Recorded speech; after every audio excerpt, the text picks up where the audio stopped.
শুধু আমার একটা অনুরোধ আপনাকে রাখতে হবে। এটা তো একটা মানতের ব্যাপার, কনকটার বিপদ যেন চিরকালের মতন মিটে যায়, তার জন্য এত কিছু করা। আমি 3টা দিন উপোস করে খালি পায়ে মায়ের মন্দিরে গিয়ে কনকটার নামে পূজা দেব। তো এটা করে যদি আপনি শান্তি পান তাহলে আপনি এটা করবেন, তাতে আমাদের অনুরোধ করার কি আছে? আছে তো আছে, যার জন্য এত কিছু করা তাকে মায়ের মন্দিরে না নিয়ে গেলে পুজোটা পুরোপুরি সার্থক হবে কেন? কনক কোথাও যাবে না।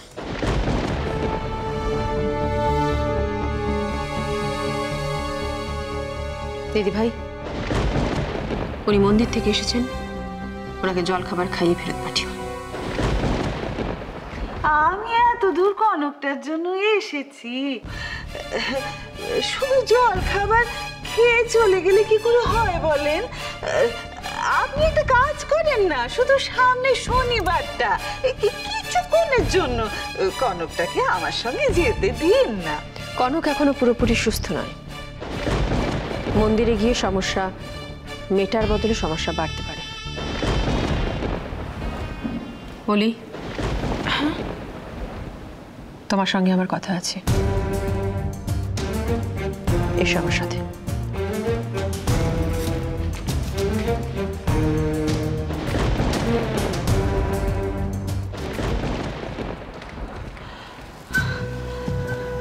আপনি তো সব বুঝতে পারছেন বিয়ান, আমার অবস্থাও বুঝছেন, আপনি একটু বোঝান না আপনার ছোটকে।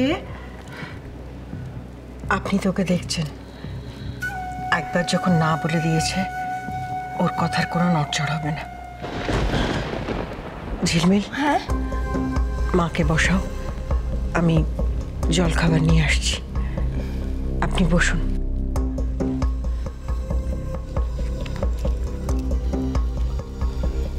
মা এসো এসো বসো।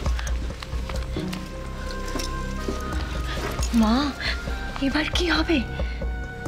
এখন একটাই উপায়, কনকটাকে যেভাবে হোক রাজি করাতে হবে। কি তোমার কি মনে হয় মিসেস ইন্দিরা চৌধুরী বারণ করা সত্ত্বেও তোমার কনক রাজি হবে যেতে? ওকে রাজি করাবি তুই? আমি? মা কিন্তু কিভাবে? শোন,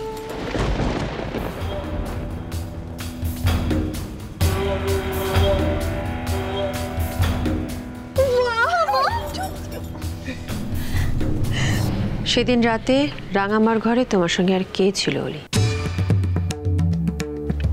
কে ছিল মানে? তুমি একা গিয়েছিল ওখানে? হ্যাঁ, কিন্তু কেন ছোট মা?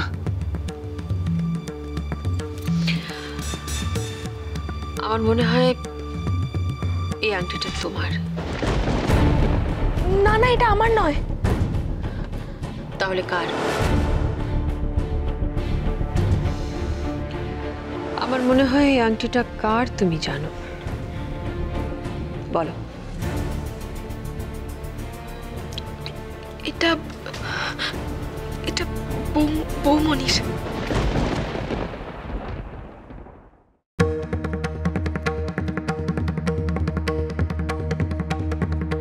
তুমি এটা কোত্থেকে পেলে ছোট মা?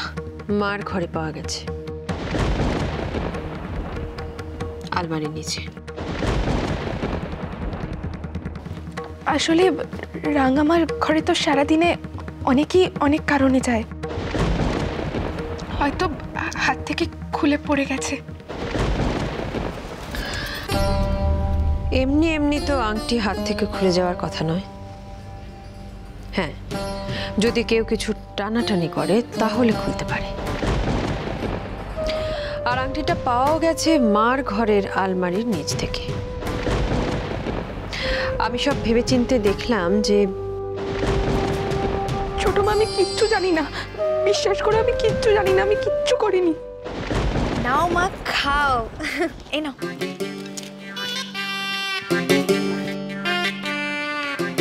আমি তো ভয় কাটা, তোর বাবা যে হুট করে টাকার গাছাখানা নিয়ে কথা তুলবে সেটা তো আমার মাথায় আসেনি কো।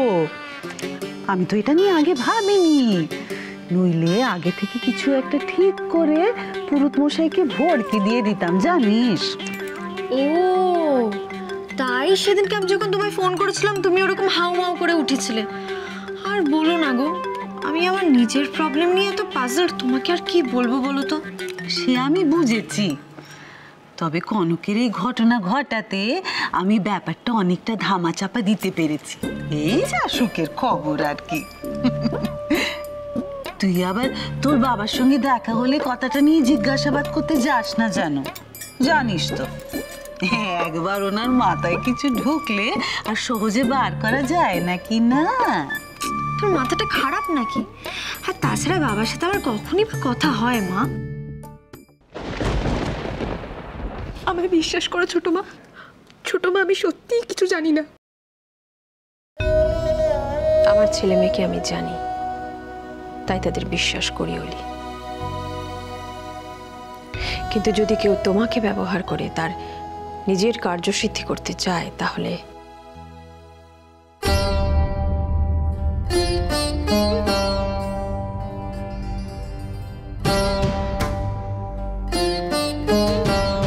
ঝিলমিল। ওরে বাবা, ডাক পড়লো ছোট গিন্নির। যাই এই হুকুম তামিল করে আসি।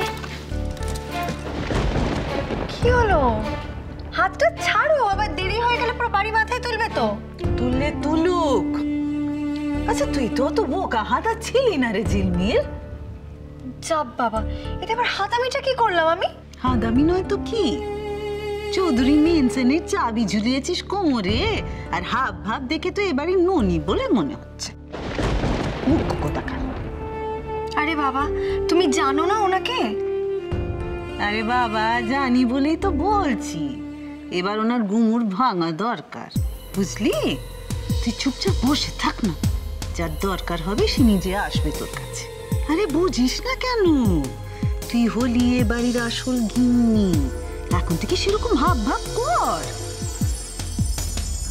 কিন্তু মা, এখানে তো অনেকগুলোই বউ আছে, মানে এই ধর আমার শাশুড়ি মা, কনক, ওরা তো সবাই গিন্নি।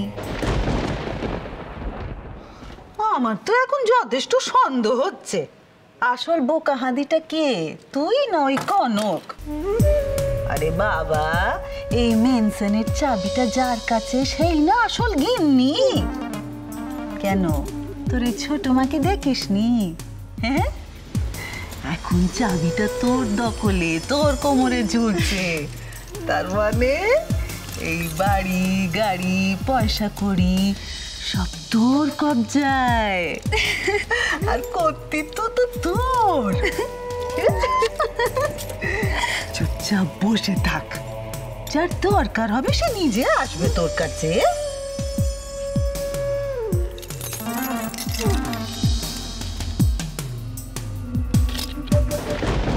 কি হলো, এতবার ডাকলাম তাও ঝিলমিল এলো না কেন?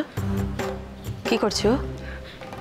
শুনতে পাইনি বোধহয়, আমি গিয়ে ডেকে আনছি। তোমায় বলেছি আমি ডাকতে? শুনতে না পাওয়ার কি আছে, ও তো ড্রয়িং রুমে রয়েছে। মা, তুমি দিদিভাইকে ডাকছিলে? কি দরকার আমাকে বলো, আমি করে দিচ্ছি। তোমার শরীর ভালো নয়, উঠে এসেছো কেন? না না মা, এখন চিন্তার কিছু নেই। ননিদি বলল মামি এসেছে, তাই আমি একটু নিচে যাচ্ছিলাম। তুমি ডাকছো শুনতে পেয়ে। আমি তোমাকে ডাকিনি কনক।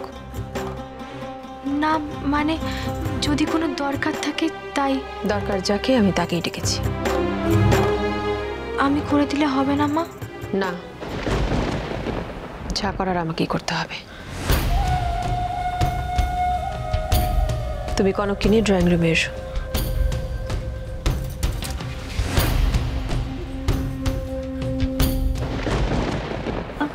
আমাকে ধরে নিয়ে যেতে হবে না অলি, আমি এখন ভালো আছি, আমি পারবো। না না, ওসব কিছু নয়। একটা ছোট্ট অনুরোধ আছে তোমার কাছে, রাখবে?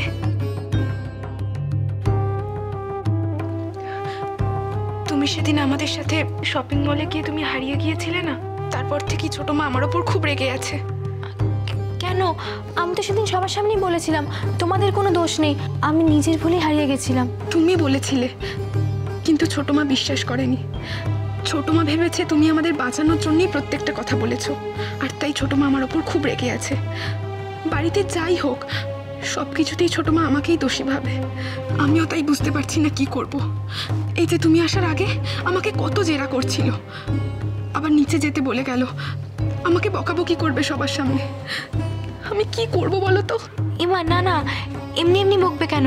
তুমি তো কোনো ভুল করনি। তুমি একদম চিন্তা করো না অলি, কিছু হলে মা তোমাকে কিছু বললে আমি মাকে বুঝিয়ে বলবো। আমি বুঝি। আমাকে একটু পরিষ্কার করে বলবি ঝিলমিল, সেদিন রাতে ঠিক কি হয়েছিল?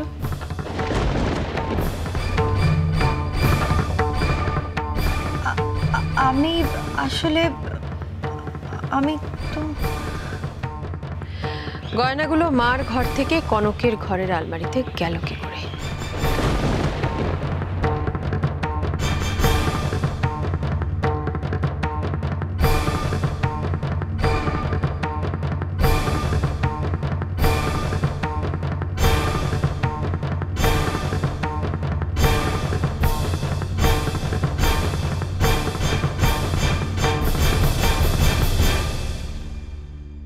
আমার যা বোঝার বোঝা হয়ে গেছে, আর তাই আমি মনে করি এ বাড়ির চাবি রাখার যোগ্য লোক তুমি নও।